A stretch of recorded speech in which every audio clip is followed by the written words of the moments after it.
rising rates will be a supportive, if not actually add to NGDP, but that's because of the closing in to normalization. Hello everyone, and welcome to another episode of The Pragmatic Investor. My guest today is George Robertson, a veteran investor with years of experience as a portfolio manager and chief investment officer. George is a real expert when it comes to bonds, and that is exactly what we had the chance to talk about today. A lot has been said about the recent rise in yields and how this could affect the stock market, but George has a pretty contrarian view. He sees yields rising to 5, 6%, maybe even further, but he believes that this will be accompanied by a stock market rally, and that stocks could easily rise about 30-40% from here as they catch up to nominal GDP. George does some great work on Twitter, and he puts out some really interesting charts, but some of them are a bit hard to understand, so I really enjoyed to get the chance to sit him down and really kind of pick his brain when it comes to everything related to bonds, equities, and the general outlook for US debt and markets. If you haven't already, please go ahead and give George Robertson a follow on Twitter. His handle is Brattle.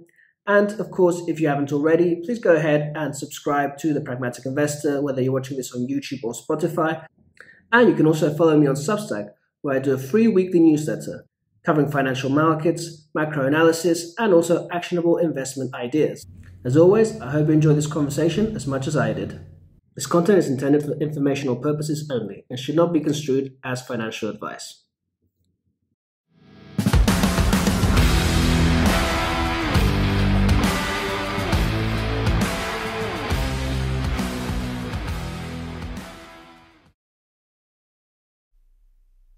All right, welcome to the show, George Robertson. Thank you for coming. Okay, I'm complimented that you'd have me. Yeah, absolutely. I was going through your Twitter feed the other day, and or I guess I should say X feed. Still sounds weird. And I was very interested in some of the stuff you put up. Before we get into fundamentals, maybe let's cover a little bit of more the recent events, because as we talk about this on Friday, October the 6th. We just got that kind of a surprise in the non-farm payrolls. What do you make of this kind of a surprise? Well, if you followed my feed, or if you looked at my material that I hung up on the R page, it's not a surprise at all. It's just what one would expect with the size of this NGDP growth, which has become consistent and will probably be with us for a while. I think a lot of the noise has been, people will choose their poison to back up a view. It's revisions, it's this, we got to watch non-farm payrolls, now we got to watch household.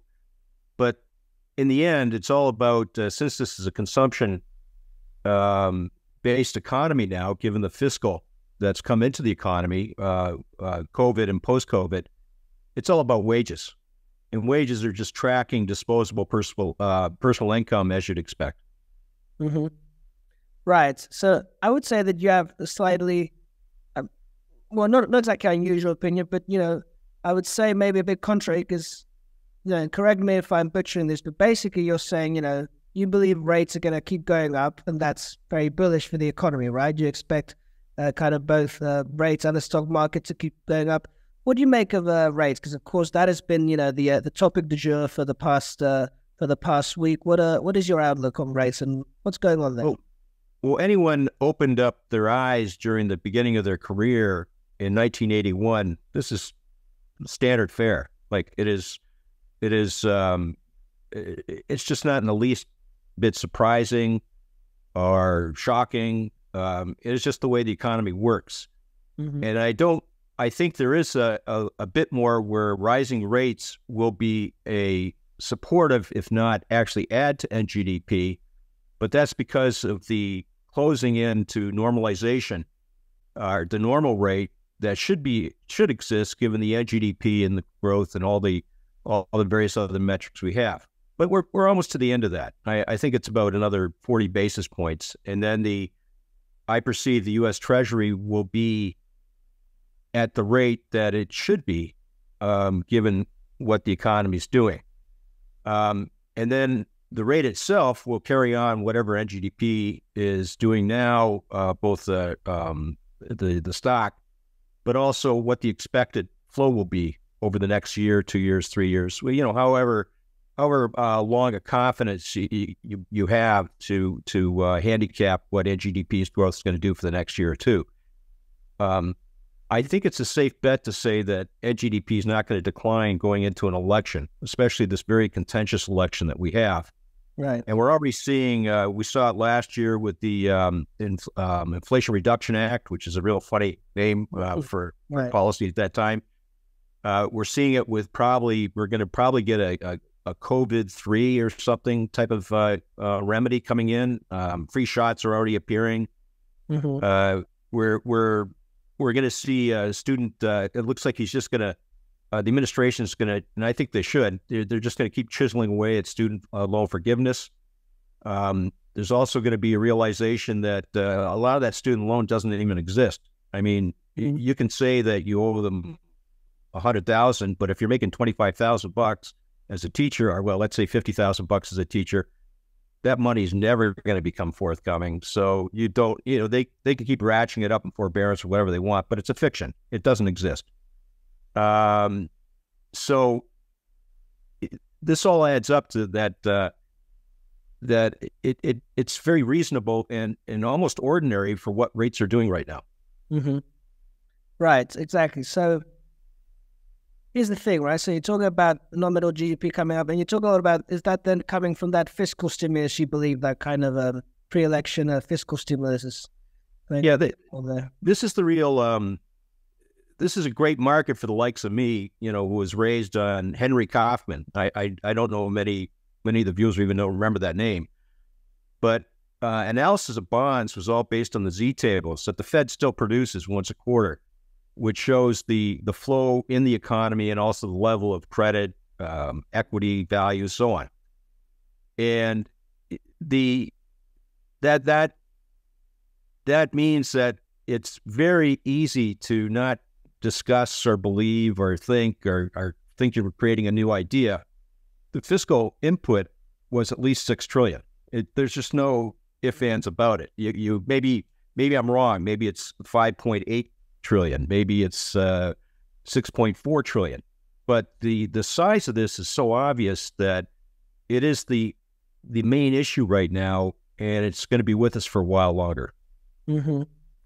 Right. Now, I've seen you talk about the kind of the real rates or the kind of true U.S. rates. Could you delve into a little bit what that means exactly? What do you mean when you talk about that kind of real rate? Well, I come to that as a guy who by habit still thinks he's going to make a P&L in trading bonds. And that has not been true for a while now. Yet I kept at it. It's a habit. And from 2012, maybe 2014 on, certainly after the taper tantrum answer, which was Bernanke giving up and saying, okay, fine, we'll keep on doing this QE. I noticed that all the stuff that really worked, and it was very dependable, and it was actually the craft, if you will, that allowed a few guys to prosper in U.S. Treasuries from, since Volcker to 2012, 2014, just didn't work. Not sort of didn't work, not noisy, but it just didn't work.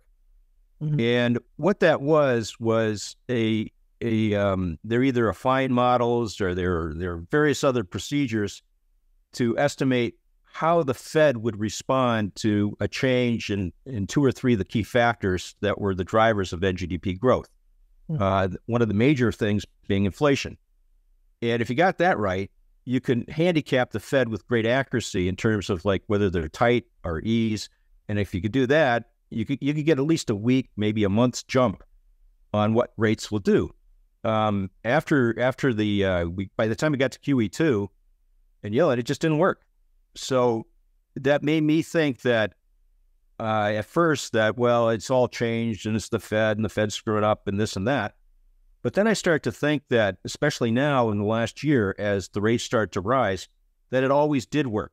It's just that the rate that it was solving for was not the market rate in U.S. Treasuries. And then I start to think about the Fed's power in terms of not only moving Fed funds, but if they so decide, they can set rates pretty well at whatever low level they want, as long as it's lower than what the real rate would be. In other words, the clearing rate. And then I start to look around. Now I'm very active trying to prove that I'm a clever fella. So I started to look around all over, and I found that one rate that was consistent, adjusted for prepayment risk, which is the convexity and other parts that make up a mortgage-backed security that's GSE-backed, it's full faith and credit for the principal, was mortgages. And mortgages went on a trip. They're always fairly steady too, about maybe 120% to 140% of U.S. Treasury 10-year. Some changes because of the curve, prepayment risk, so on, of volatility. But then it just blew up. And we went to as high as 200%. Like, in other words, mortgage 30-year conventional was at times twice as large as the U.S. Treasury. Now, it's easy to say, well, that's just that's the mortgage rate. It's a private sector rate. But no, it's not. It is the risk-free rate, but it's the risk-free rate that has to clear. Like, it can't be changed. Otherwise, the whole housing market just goes weird. And there's no signs that the housing market or the housing industry, either existing or new, is really that out of whack. There's some noise, but it's been pretty consistent for it's always been consistent. That being the case, I started to work on trying to adjust the risk-free aspects of a mortgage-backed security that is risk-free to come to an approximate of where the U.S. Treasury 10-year would be if it was maintaining its usual and actually pragmatic, if you will, relationship to mortgages. And then I think, well, the only difference between where it should be and where it is now is the Fed, and that's of course the $8 trillion at max point of balance sheet expansion, most of that being U.S. Treasuries. So I think what we're seeing right now is just is two effects. First, this very large surge in NGDP, and any way you look at it, the theoretical correct rate of U.S. Treasuries will reflect that. And then the second thing is that the Fed's, stepping on the throat of the U.S. Treasury 10-year is being released. So it is doing two things right now, which is that it's pricing NGDP, and it's also pricing the return to a normal rate, or I call it the true rate. Or I'm sure there's a better, more academically acceptable way to call it, but that's how I see it. Right. Okay. So the real rate is being kind of moved by, like you say, the nominal GDP, and then also you said the Fed not stepping on the 10-year, so the Fed hiking essentially. Yeah. No, it's got nothing to do with that's the other sidecar, which I get the most howls about, is that the Fed is it's clearly impossible to see any monetary impulse in the U.S. economy right now. And I think actually it's been the case since about 2012. For many years from 2012, the Fed was always saying, we want inflation to be 2%, but it's 1.5% and 1%, and that's not that bad. But what was more important was that was a sign that the Fed was not effective, that they had no ability to raise inflation to any level that they deemed. They couldn't do it. So that meant the plumbing was not working. But everyone just looked past that and went into this Delphic and Odyssean idea of that what really counts as forward expectations and so on. And when it actually became very important to hit inflation, or at least to be able to understand what was going on with inflation from a monetary point of view, the Fed has completely been revealed that what they've been doing since 2012 is really nothing. And that's a really shocking, but I defy anyone, I can't find it, I defy anyone to come up with the numbers, the data that shows otherwise, that there is an active monetary impulse, a tightening and easing at the times that the Fed says they're going to tighten or ease in the U.S. economy, and it's been that way since 2012. So it's not the Fed action that is causing this normalization. It is simply that the Fed can lower rates below where it should be, but they can't raise rates above where it should be. And so what's right now is that as they take off QE, and Powell's made it very clear, and he should, that they got to get out of this game of setting all the rates. The command economy type ideas just does not work. Right. So this is what's happening, is that the 10 years merely, it's like a double whammy. It's moving to a high growth NGDP, and it's also moving to what it should be and what it should have been for the last 10 years. Right. Yeah, I've heard that line of thought expressed before. I've heard the analogy of the Fed. It's like it's pushing on a string, and it's not really achieving anything. Yeah. If anything, what it does is it gives the illusion. Some people think that a 10-year at like 2% is an ease somehow versus where 10-year 4% or 6%, and that's just not. There's no academic literature that supports that view. A 2% means that just price discovery has been destroyed. Right. Now, I've also seen a lot of people talk about the treasury market and talk about the idea that a lot of foreign countries are no longer investing, or rather they're divesting treasuries. Do you think that is having anything to do with the recent change in the rates? So countries like you heard this all the time in the 80s with the focus on Japan. Then you started to hear about China. Now you're hearing it about other people. You heard about that the Saudis are just going to like have a weapon, and the real weapon is to sell U.S. treasuries that they build up. But the reality is, but for like some actual foreign direct investments in treasuries, the reality is that those are identities. In other words, if you're going to fix the price of oil over its actual equilibrium price, or where it should be, any money you make over that price, and this is where it gets like, this is where I might get screwy to some people, doesn't really exist. But you have to maintain that price at that, $60, $80, $100, whatever, or cheerfully follow along. So any proceeds that you gain over, like, I don't know, 20% over the cost of sticking a pipe in the sand and getting oil, that has to be put into U.S. treasuries, because if it's converted to anything else, then your ability to fix the price disappears, or at least what you contributed to fixing the price disappear.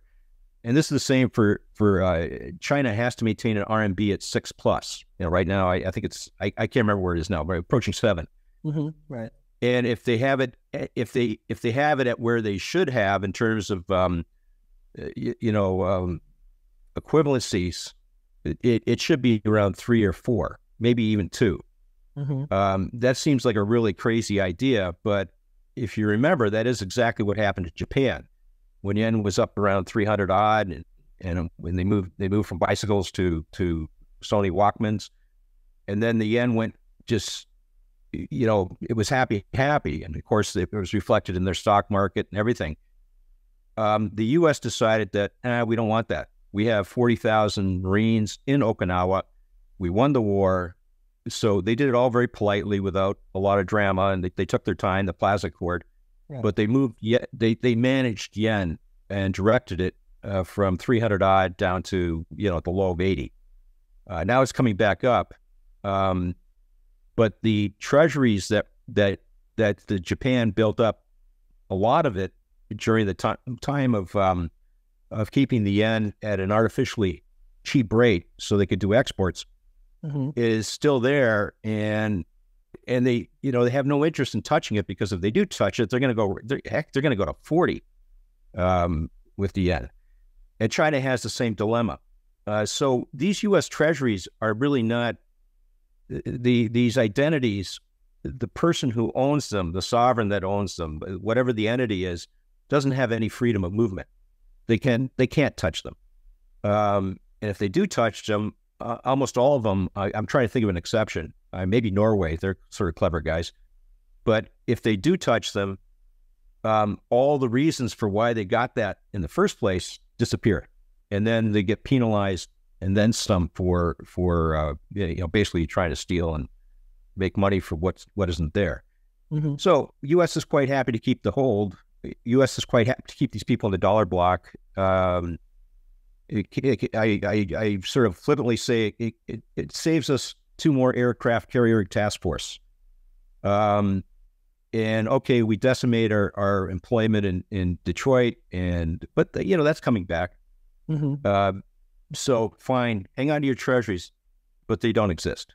And we'll be glad to keep the fiction going. We'll allow you, Saudi prince, to build this crazy 50-mile by 100-yard city, and go for it. You're very rich guys.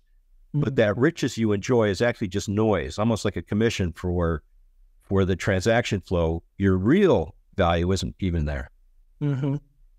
Right. It's interesting because, so are you saying then that the yuan is artificially high right now? The what? That the Chinese yuan is too expensive right now? Yeah, it's by any sort of Ricardo type of analysis, comparative advantages and so on. It's supposed to correct to where there is no comparative advantage for mainstay items between China and the U.S. Right. And what that would mean for China is that the whole export machine is gone, and the RMB will go down to maybe, I don't know, 3, 2.5.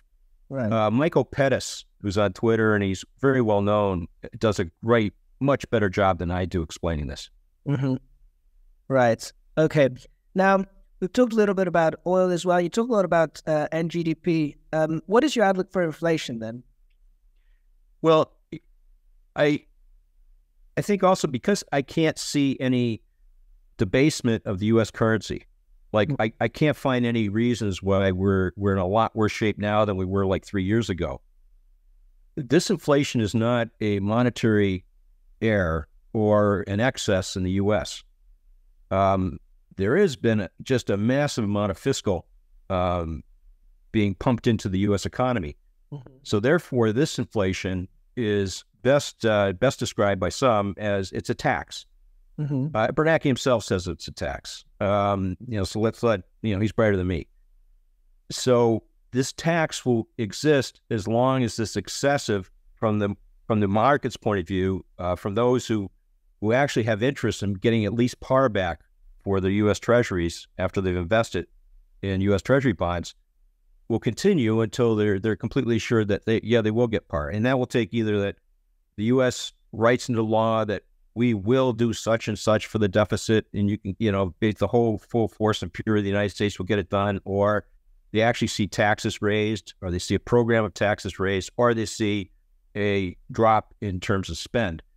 But until that happens, they will just tax the U.S. government by inflation. So that the benefits of this is actually pretty good. Like even like the more exotic inflations, which I think it's a mistake to use to consider what's happening in the U.S., but even the more exotic inflations like the Weimar inflation, Krupp Steel was happy. Like Tyson was happy. I mean, the major corporations, they had no problem with inflation. 20%, 30%, 100, it's happy days, because what that does is it really hyper drives also the spot flow. Now, eventually it breaks down, of course, but it's happy days. Now, this is not like that type of inflation. This is not a debasement of the value of the U.S. It's a tax on the deficit, of which it's very reasonable to think that the U.S. will be able to pay it over the next 20, 30, 40, 50, whatever duration you want to assign to the U.S. That being the case, that as soon as this inflation task is done, that there's some assurance that you'll get paid back at par, it'll abate.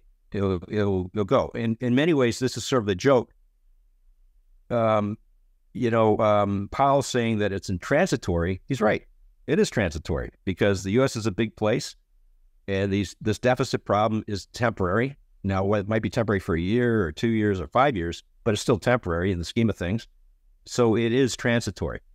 So the correct policy that Powell should have done is just move Fed funds rate to what was the most optimal rate for the economy over 5 to 10 years, and just pass this ball off to Biden. Say, go for it. If you and your wisdom as governance of the country think that we should do such and such and put $6 trillion in the economy right now, who am I? I'm not, I wasn't elected. I'm appointed, and I'm appointed by you. So therefore, all yours. And I'll just keep Fed funds at 3%, and it will be there. I will make an announcement that it's going to be there for the next 5 years. And the 10-year and everything can rip up and down. And some point that 3% might be too tight, sometimes too easy. And eventually I'll move that, I'll nudge that to where the optimal rate is. But, you know, I don't run the Fed. Mm-hmm. Right, interesting. Now, you say that the deficit, you know, might not be a problem. A lot of people might take issue with that. When you say the deficit isn't a problem, do you mean from the point of view of, you know, eventually, you know, tax revenues can catch up? Or are you saying it like, well, you know, the US obviously is never going to default because they can just print? Well, it's even more so. It's the biggest sovereign, however you want to scale it, you know, like per head or whatever, in the history of in the history of the world, like right back to Hammurabi. Mm-hmm. And that is such a key factor, but it is so boring and unremittingly present, especially after winning World War II and some other things. And people don't think, well, that's sort of a crass way to put it. That really doesn't have much nuance to it or detail. I can't play with that. So I'm just going to ignore it. But that's the reality. So for you to have any concern about the deficit in the United States, you are talking about the decline and fall, a la Gibbon, of the United States. And that's just not going to happen. It's not going to happen in our lifetime. Mm-hmm. Right. Okay. So how do we play this then as investors? Do you think, obviously, rates are going to keep rising? So is this a matter of staying out of bonds and staying in equities? Is that how you see it? Yeah, I see that. I think it's obvious. All my past experience says that the only hedge, you know, outside of Bitcoin or gold or going buying 50 mountain bikes, I don't know, whatever people cook up, mm-hmm. the only effective hedge for inflation is well-founded corporations in the United States. Mm-hmm. That's all there's been in the past. And I see no reason why that's not now still a factor. In other words, I don't know, I might see Apple is a little dicey with, like, you know, this new titanium thing that blows up or something, whatever's going on. But there are more than enough opportunities and companies in the United States that it is like a 90% certainty that they're going to be there in 10 years. Mm-hmm. That the United States is not going to fail. China's not going to walk into San Francisco. So, and that is, I would say, even more, that is your only inflation hedge. Mm-hmm. Now, from a portfolio manager to even a speculator that can stand the sentiment, which is definitely against that, I would say that you could prosper by being long, like the likes of J.P. Morgan, or, you know, I can't think of, you know, but 20 other companies, say, or maybe even just the S&P 500, but that has these mega companies involved. Let's say just the Dow. Mm-hmm. You will prosper as, I think, everyone comes to their senses, or even in desperation, start to buy equity to survive the inflation that will be sustained and ongoing as long as this tax has to be paid. Mm-hmm. Now, the guys who will set that, the money on the margin, or whatever you want to call it, are not wise guys or Buffetts or whatever. They're Metropolitan Life. They are, you know, CalPERS pension. They're people who have very real asset liability management problems that they try to whiz bang around and get bright ideas and diversification. Let's buy hedge funds and, you know, just like all that stuff they do. But in the end, they have to survive. Like, you can't disappoint all the teachers of California. Mm-hmm. You can't harm them. So just, you know, first do no harm. They will buy equities. I don't see any other choice. I think after they exhaust all, you know, buying firewood and Montana and all the stuff they do, right, they're still left with about, you know, $10 billion that they have to hedge up, and I think it will be equities. Right. And then as far as I was trying to think, like, what timer would I look at for in terms of when to go back to U.S. Treasuries, and what it would be is that it's a real stock Markowitz type answer. As soon as the correlation is stabilized at a good, solid negative number between equity and treasuries, which to me would mean that treasuries is now gaining its counterparty to equities, which is now the insurance for the business cycle. It means that we're actually going to enter the world of a business cycle, and that's when you might like leave equities and go into fixed income. Right, of course. That correlation, of course, is broken in recent years, right? We've seen both equities and bonds go down together. Right. And how do you feel then about something like commodities then? If this is, if you want to hedge against inflation, And I'm not, I worked for a stint at Cargill. I ran equities there and also the in-house as chief investment officer for the in-house hedge fund. And I thought, okay, this, it's Cargill. I'll go find out about this commodity stuff. Like, how do you do it? How do you make money? And I went to the guy who ran grain globally. And he almost laughed at me. He did laugh at me. And he said, we don't make money trading grain. We have no view on grain. We say a lot so that we can stir the pot up a bit. But we have a room in Geneva, Switzerland, that is just like the Dr. Strangelove Warboard. And it's of every ship, transportation, linkage, storage, all there that all Cargill touches on. And then what we do is we trade storage and shipping.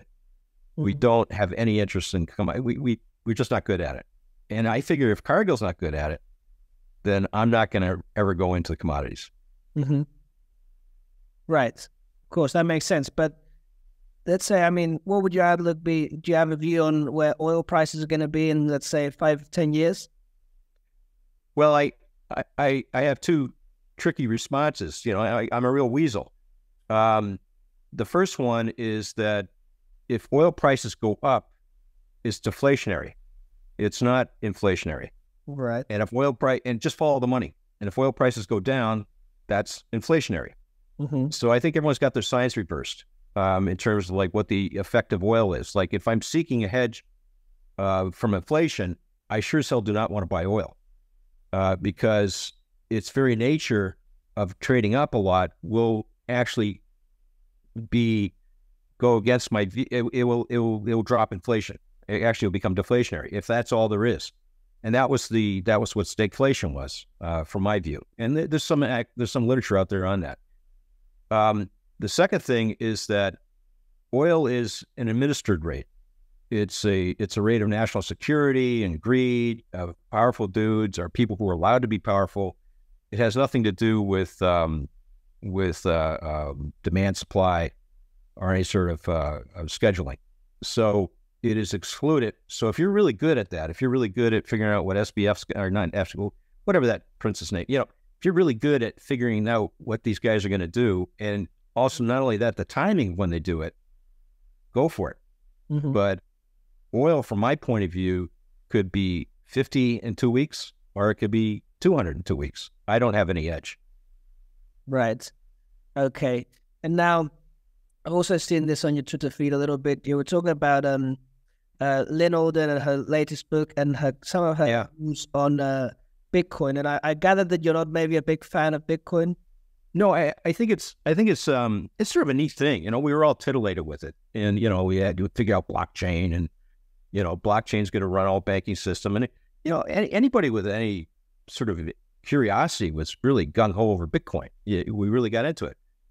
But then I start to consider that as it grew, and especially I think SBF is a sign of this, is that is inevitably corrupting, because it is always, whether it's like angry monkeys, NFTs, or whether it's Bitcoin, it will. And I get the idea of Bitcoin. I get decentralization, all that. But if it has any sort of ability to store value, it is by definition decentralized, which means that it is outside the system, by definition, of the United States dollar. Right. That being the case, it can only be an anarchist type force, a dystopian force against the United States. So the very reason you want to buy Bitcoin is not because of a shift from the U.S. dollar to Bitcoin.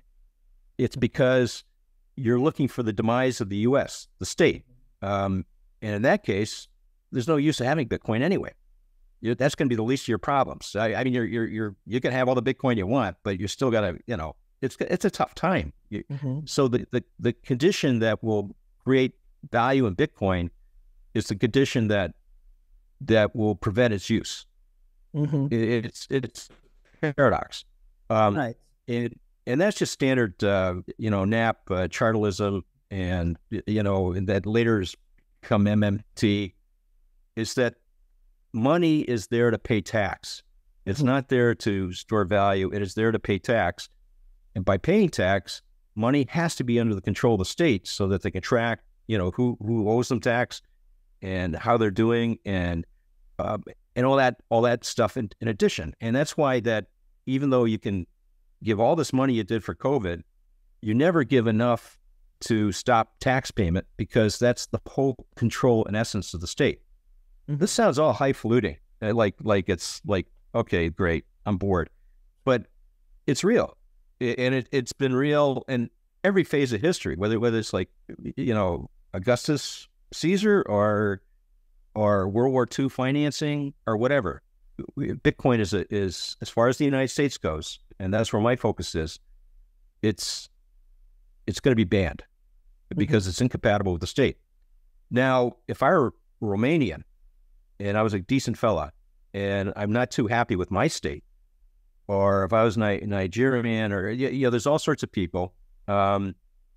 Maybe you do want Bitcoin of some sort, but perhaps what that is access to central bank digital currency, and those people do have a need for a value, something of value that they can use to escape the evil of their state. Like how lousy their life is if they have to stay with Romanian whatever, or think of a Ukraine right now. Now, first of all, you might be corrupt as hell, and now you got a problem like, how the hell do I get this rake I took off the top? But the other problem is you have you have a family to feed, and 5 Bitcoins can make all the world of difference right now. Right, of course.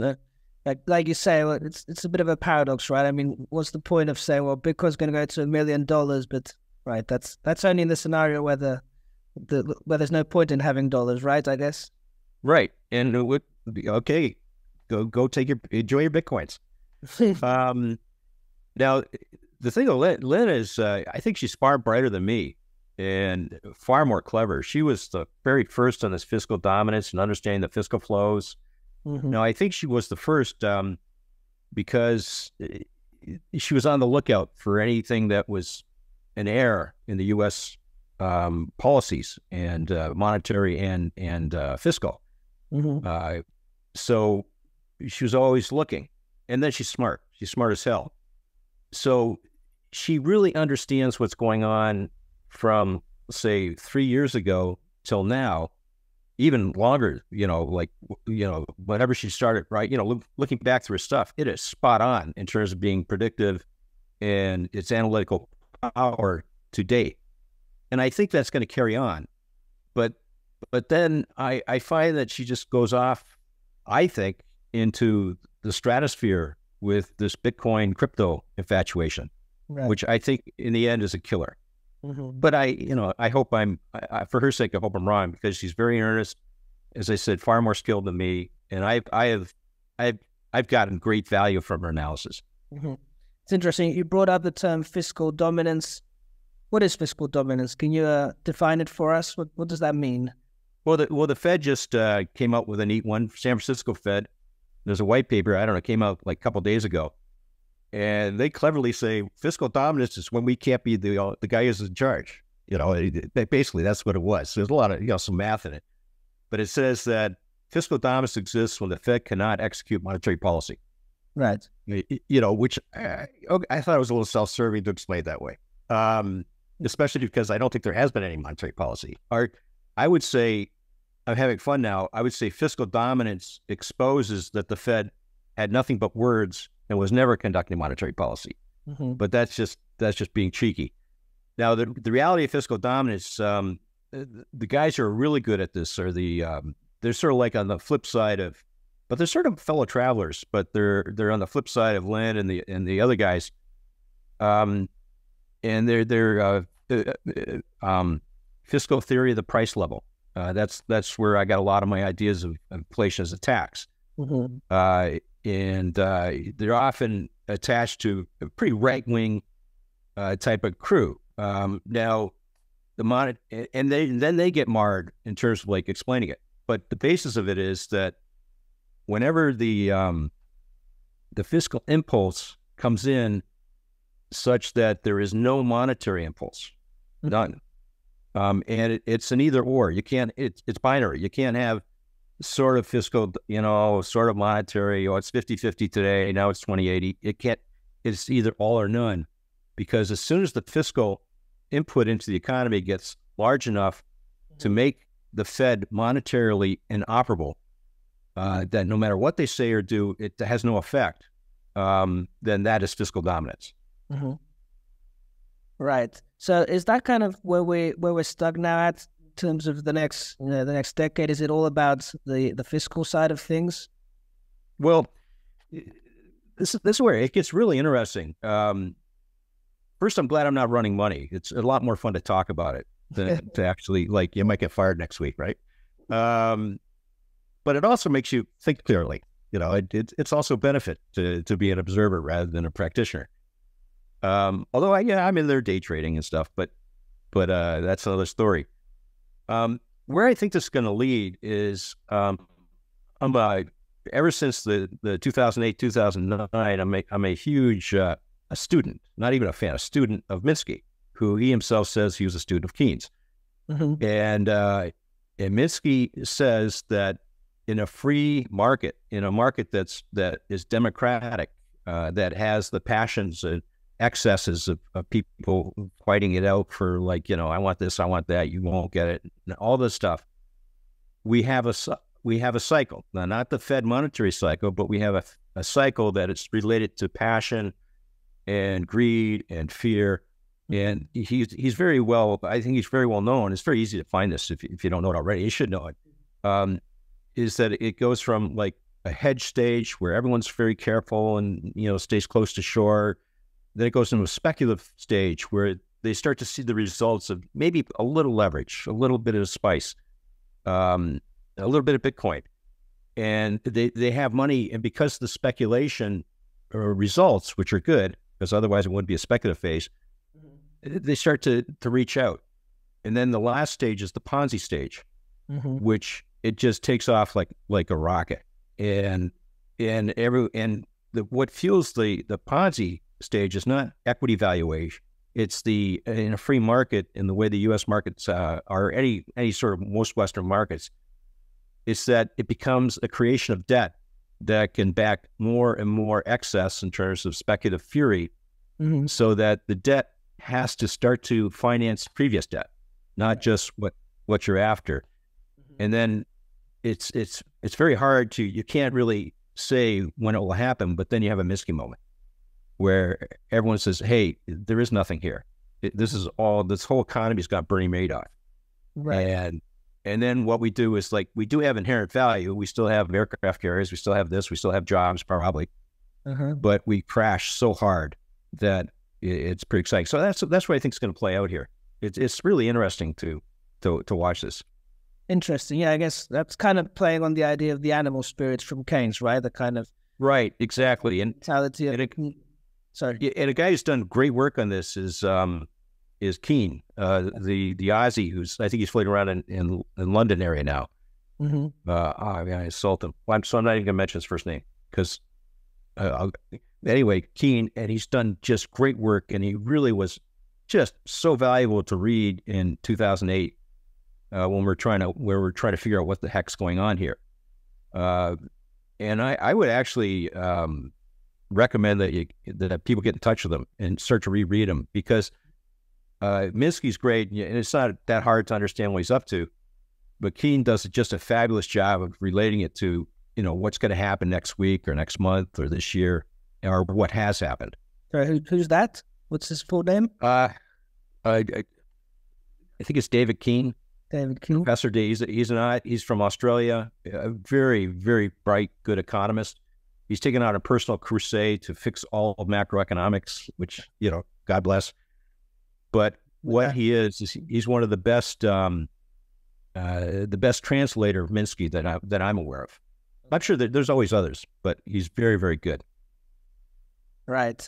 So going back to this cycle, then you sort of mentioned a few different stages. Does that mean we're entering I think you called it the Ponzi scheme? Is that where we're at? No, I think we're just coming into the speculative stage. I think this is going to be such a happy time coming up. I think equity will do its job as the hedge for inflation. Right. I think it's going to close with NGDP. The only spiel everybody is negative on equity has to be a full believer in the monetary powers of the Fed. There's no other way to be negative on equity unless you think that the Fed is tightening already. The people were actually talking there was a recession last year. I know there's a recession here because the Fed tightened. And so once we get released from this belief in the Fed, which is very powerful. I mean, I'm not dismissing it. It's a very powerful reality in its own right. But once that's gone, equity will close to NGDP. And it's now got about, a year and a bit to close. So I think that the speculative stage will have 30, 50% rally in equity of good stocks. There'll be some excesses, like some guys will jump into a Ponzi scheme right away and they'll, it'll get rough for them. I think that treasuries will settle probably at rates that will even now be astounding. I can see the U.S. Treasury 10-year going to 6%, which anybody who was working in the 80s and 90s is not extraordinary. It's just it's common. It's absolutely common fare with this type of nominal growth. And then I see that the curve will stand on its ear. I think the Fed's going to lead the field, whether they survive or not. Well, they won't survive as they are. It's like Senator Sherrod Brown and others. I think the other guy in the House is bought off, but the Senate will start to say, you are not protecting rentiers. The whole reason you're there is that us well-established rentiers are able to maintain our wealth without causing a revolution. And you're doing a terrible job. You've just induced a Gilded Age too. And not only that, this inflation is really screwing with my estate that's in Virginia Woods or wherever they are. So you're toast. And the Fed will be redrawn. And then it gets into law. And then it probably can't be done until we have that calamity of sorts, so there's political will to do it. They did it as gentlemen and gentlewomen after World War II with the 1951 Fed Treasury Accord, where they just sat down and they outlined, this is the Fed's job, this is Treasury's job. Treasury will not intrude on the Fed, Fed will not intrude on Treasury. Right. And that was the start of the so-called Fed independence. Right. There has to be another one. This Fed is very close. I personally think it's already arrived. It's very close to being a farce. Right. Yeah. There is no longer that kind of separation, I guess. Right. Yeah. So how does this end then? Does that mean, so you talk about redrawing the Fed, kind of maybe hinting at some kind of idea of a new kind of, let's call it monetary paradigm? Is that kind of the end game here? I don't see how they can't keep this facade up. It's just, there's not any metrics outside of forward expectations, which they control and define, anchoring and all this, all the Delphic stuff, the Odyssean stuff. And by the way, Delphic and Odyssean is a formal Fed policy. It's not me throwing stuff at them. That's it. That's their policy. So take them at their word. So they have done a fabulous job at controlling forward expectations, and not even controlling them, defining them. Like, these are your foreign expectations. Now, Nick Tamiris, this guy, that guy, if you want to even talk to us, you will write that is the foreign expectations. So they've institutionally captured every media force. If you want access, if you want any interaction, and as long as sentiment believes that there is a Fed that's powerful, if you want to have a breath from us, you will do exactly what we tell you to do in terms of defining the forward expectations. Talk whatever you want about today, but this is what you're going to do. You will hit the dot plot. You will hit the forward expectations. Anyway, sooner or later, it becomes apparent it's not working. That it doesn't even exist. And forward expectations have nothing to do, especially since they're wrong month after month, year after year, now a decade. They're just wrong. So it's not working. So therefore, the Fed has to redesign itself. And that's tricky because they want to keep their tennis court. They want to, it's a good job. It's a very respectable job. It's a very powerful job. And, you know, Powell doesn't want to throw himself at the feet of Sherrod Brown in the Senate and say, I'm sorry, you know, I don't know what I'm doing anymore. You know, that's not going to happen. It still has a massive bank regulatory powers that everyone's quite comfortable with. So there's going to be, I don't know. I don't know how do they come to terms with reality without, you know, like with Miller getting fired and Volcker coming in. That of course requires a much higher inflation. But if they keep screwing with the rentiers, like, you know, the Keynesian rentiers, that's how I mean it. They're not going to survive as is. Right. Sorry, can you define that a little bit? You say that as long as they keep screwing with the rentiers, what do you mean by that exactly? Well, there's a couple of variations of wealth. There's like the Elon Musk, like to the stars. There's Jeff Bezos and Amazon. There's like the Gilded Age successes, like huge wealth, like wealth we haven't seen since the Gilded Age. The age of Carnegie and JP Morgan and such. Now, I don't have a major axe saying that's good or bad, but it is very unstable. It's just boom and bust because that's the nature of how they make their money. And then there's another crowd of people that are entrepreneurs and guys who go to work and guys who like going from like 100,000 net worth to $1 million is really great. It's good. And they work their ass off. And it's based on cash flow and ideas that usually hit fruition in 3 months, 6 months, a year, 5 years, maybe. And then there's another class of people, which they're sort of like the joke that when a guy goes to heaven, St. Peter says, don't talk because we're near this wall. And he says, on the other side of the wall, those are the Catholics, and they think they're the only ones up here. That's what I'm saying. Rentiers think they own everything. They think that an Elon Musk can come and go, Jeff Bezos come and go, but in the end, we own this country.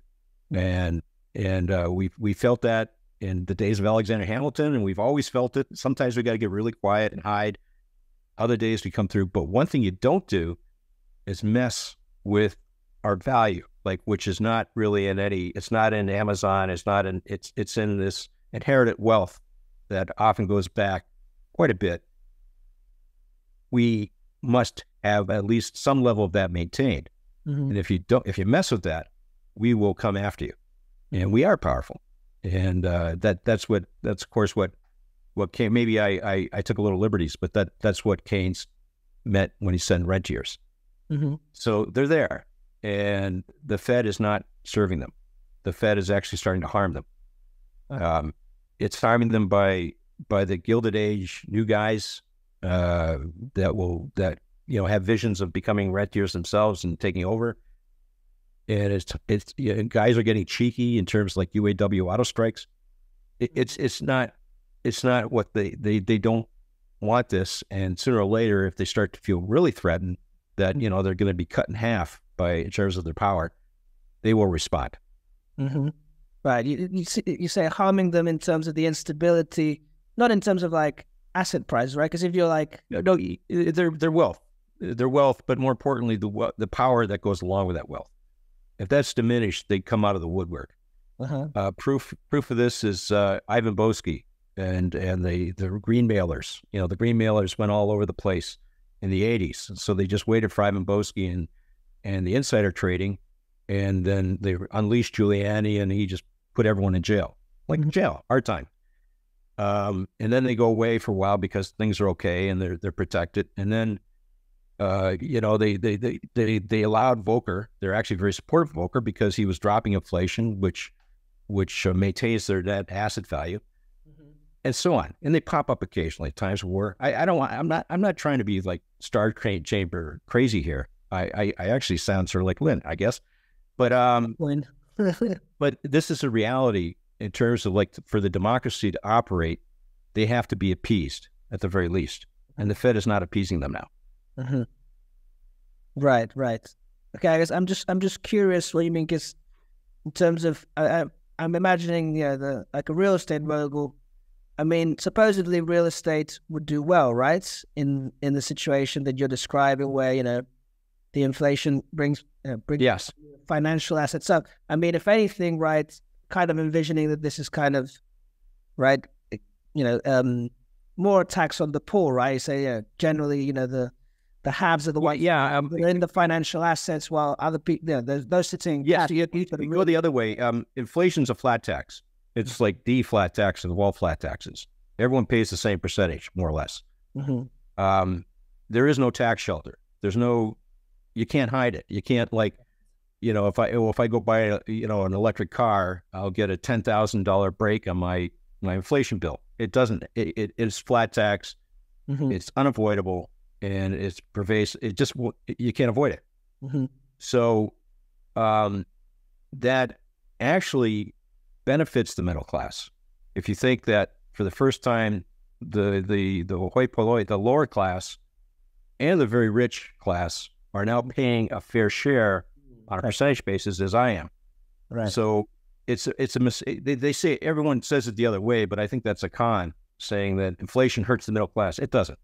Mm-hmm. I have Social Security now, and I have COLA. I think this is great. I had a 15% raise on my Social Security payments over the last 2 years, and that goes throughout most of the middle class.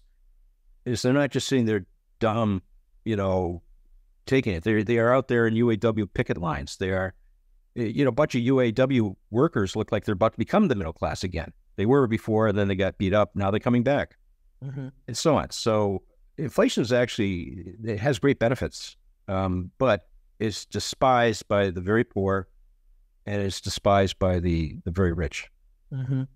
especially the very rich that can't dynamically offset it by, I don't know, getting, if I can get the U.S. government to fund me $50 billion for a new rocket ship, that's sort of a hedge for my deficit inflation tax bill. Right.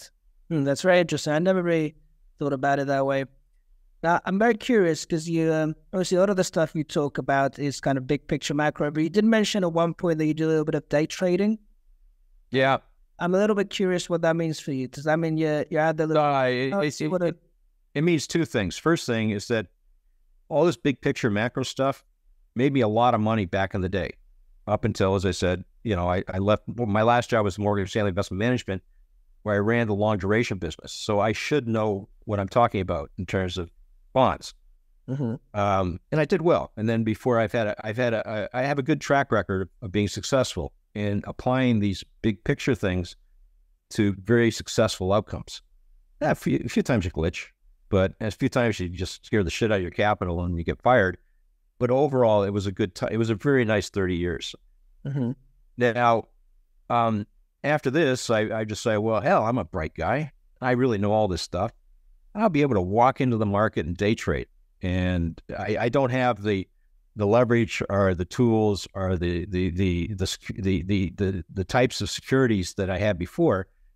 But surely a bright guy like me could day trade off this, especially if he gets the view right. And I'm on record. I was very excited about JP Morgan when it was at 99 is going to go up hard, because the reason it's going to go up hard is because it's a company that cannot fudge its earnings. It can't avoid taking the earnings as it happens. The FASB, the bank laws, regulatory. If there's only so much that it can beat up its credit expectations before they have to just take their earnings. Mm-hmm. And this is at $90 last year at this time, actually about a month before this time. And ever since then, as this kicked in, JP Morgan has had great earnings every quarter. And we're going to have JP Morgan earnings next week, which I put great importance to. However, I got greedy and I wanted to I wanted to like say I'm bright, I'm good, and I was like, JP Morgan went from 90 odd to 140 odd now. I think it's going to go to 200. So I'm not just going to like put my money in dollar for dollar, or even like a little bit of margin. I'm going to do options because I really understand curvatures and this and that, and I've made some money, some money on JP Morgan. I mean, I'd have to be a real idiot not to make some money with that price action. But I was just, harvested by Citadel or whoever's trading these zero trade date to expiry options and all the games going on. I just walked into it like walking to a buzzsaw, and it was very humiliating. It set me down that day trading in this environment is far harder than running a large portfolio of real money. It's a very difficult thing to do. And the other thing is I'm stubborn, so I try to say I'm not going to get fogged into the sentiment. I'm not going to like run around and whatever's the soup du jour and be the best soup guy because there's no money in that. Well, those people who were in that game have done very, very well. And their explanations in terms of why they made money was whatever happened. Well, that must have been what happened in terms of the economy and how they describe it. They're all over Twitter and Substacks and everything. My hat's off to them. They're better than me. I take some sort of satisfaction that they're going to get it and get it good. And that's the day I'll make a ton of money, but it hasn't happened. So there's an explanation of my day trading capability. I wouldn't hire me as a day trader. Put it that way. Yeah, it's very different. Obviously, getting direction and then getting timing, and it's a pretty complex thing. So let me just put an ad in. If anyone listening to this say, yeah, okay, wants to give me a line of credit for 50 mil and put me with all the risk control that you should have with that, I think there's a fortune to be made. And I think I will deliver that without a loss. So there's my self-serving ad. That's not a solicitation, by the way. That is not a solicitation. That's it. All right. Well, also before we head off, I also wanted to ask, because we talked a lot about the big picture and obviously kind of bullish on equities, and you mentioned a particular one now, for example, JP Morgan. Can I squeeze out of you? Obviously, again, not fine. Sure. Any other particular? It gets more pathetic. I just noted. I know with this idea that equities will close in with NGDP, that I'm thinking like, well, what are heartland American stock names that are sound? And then I also noted that 737s weren't falling out of the sky anymore, and Boeing is probably anyway. I got involved in Boeing, and that's just been a break even at price. And that was almost all my JP Morgan lame earnings was spent for Boeing Vega. I don't really. I think JP Morgan. If I had just gone 100% JP Morgan, if I just done margin, I would have done really well. Woulda, coulda, shoulda. But the other one was Boeing, and then you can go all over the place. Yeah, you can. There's like 20 names that I think will fit my spiel. And then I don't have the access to information or input to be predatory to go and trade day to day. I've proven that. Right. What about something like the now called Magnificent Seven? As soon as something gets a FANG, Magnificent Seven, Wintel back in the day, as soon as it gets those nicknames, I just run for it. The jig is up. Yeah, but anyways, woulda, coulda, shoulda, I can't do it now. Except that used to be a flag for when to kick into full predatory mode, because those were always opportunities in terms of like just harvesting people. So I think those people involved in those names will get harvested. Yeah, as in like ruined. It's just the way it's always been. Like Microsoft's still with us, Intel's still with us, but when it's Wintel, all those who got into it ran into FTC and Sherman Act, and those stocks went down hard. And only lately have they come back up. And it took the .com to really start to get some life back into them, but they're dead. So that 5-year period when Wintel was a period of ruin for a lot of people. And I think that's the same. Now, having said that, a long-term view is, Amazon was a .com stock par excellence, but it's still with us, So there are opportunities. I think it's very difficult to be a speculator in the midst of the current flows. That's my excuse, and I'm going to stick with it. All right. Well, we'll leave it at that. George, it's been an absolute pleasure. Thank you so much for coming on and sharing your very interesting points of view. Where can we send people on the internet to find you? Oh, I'm George Robertson, and it's like a little wee mousy. It's bickering brattle, the Robert Burns poem. But I think you'll find me with George Robertson, and then bickering brattle. Right. I don't know if you know that poem, but anyway, it's about a mouse who, despite everything he did, it gets ruined. So I thought that was a good nickname. And also I have R has a great service. It's used mostly by students trying to show that they can do art coding for their first year comp sci class, but it allows you to get a name on it. And mine is GMR_NYC. And I hang everything up there, all my art product. That's where you have all those 3D charts and stuff. Yeah, and all the charts that everyone yells at me saying they're just squiggly lines, but it makes sense. Yeah, all charts are squiggly lines, though. Yeah. What's really good with the squiggly lines is you have an excuse for everything down the road. I just it was this squiggle that I wanted to look at, not that squiggle.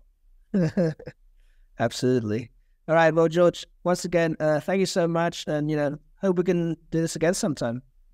I'd love to, and I'll be forthcoming on what a miserable trader I am, or on the other hand, maybe you shouldn't have me, because if JP Morgan does what I think it's going to do, I'll be insufferable. Because then I'll be a good day trader and a great macro guy. But I'm very complimented that you would ask me on. All right. Well, awesome. Let's do it again sometime. Okay. Good stuff. All right. Thanks for the time. All right. Bye-bye. Bye-bye. Thank you once again for listening to The Pragmatic Investor. If you're still around, I take it you enjoyed the content, so please go ahead and like and subscribe. And remember that you can also follow me on Substack and on Twitter. The links will be on the description. I do a free weekly newsletter on Substack covering all the macro developments of the week and actionable investment ideas. Thanks for listening, and have a great day.